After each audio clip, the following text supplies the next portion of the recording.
जोर से बोलो। एक बात और,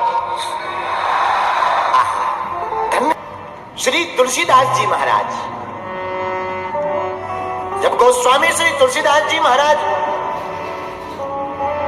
की पत्नी रत्नावली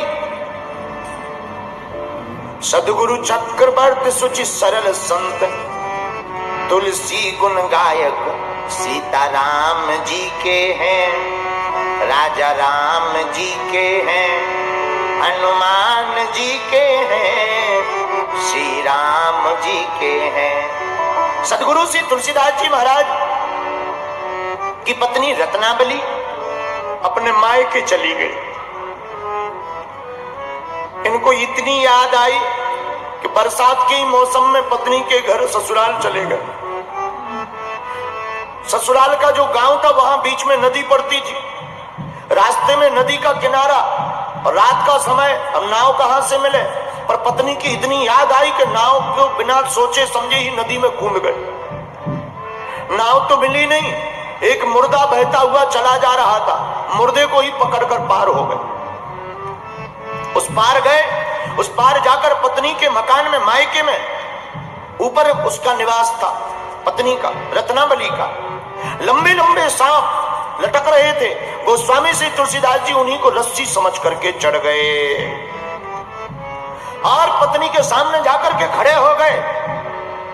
और जैसे ही पत्नी के भवन में पहुंचे तो पहुंच भवन में खड़े थे सन्मुख खोए। पत्नी के सन्मुख खड़े हुए खोए हुए गोस्वामी तुलसीदास जी खड़े। रत्ना बोली, मैं जागी पर आप अभी तक सोए। रत्नावली बोली, नाथ मैं तो जागी हूं पर तुम आज भी सोए हो। रत्ना बोली, मैं जागी पर आप अभी तक सोए। त्यागो काम राम की भक्ति, त्यागो काम राम की भक्ति करो निर्मल सी सीताराम जी की। हाथ जोड़कर रत्नावली बोलती है, हे महाराज, हे प्राणनाथ, जितना तुम हमारे इस हाड़ मास के पुतले के पीछे पड़े हुए हो, इससे आधा भी समय अगर प्रभु श्री सीताराम जी के लिए तुमने गुजारा होता तो आज प्रभु की कृपा तुम पर हो जाती। इतना सुनते ही गोस्वामी तुलसीदास जी की आंखों में आंसू आ गए, रोने लगे और हाथ जोड़कर पत्नी के चरणों में अपना माथा रख दिया, प्रणाम कर लिया। क्यों प्रणाम कर रहे हो?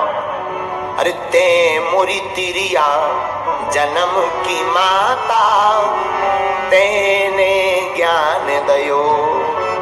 धन्य है, आज आपने हमारी ज्ञान की आंखें खोल दी, तुम धर्म पत्नी धन्य हो। हाथ जोड़ करके गोस्वामी तुलसीदास जी ने प्रणाम किया।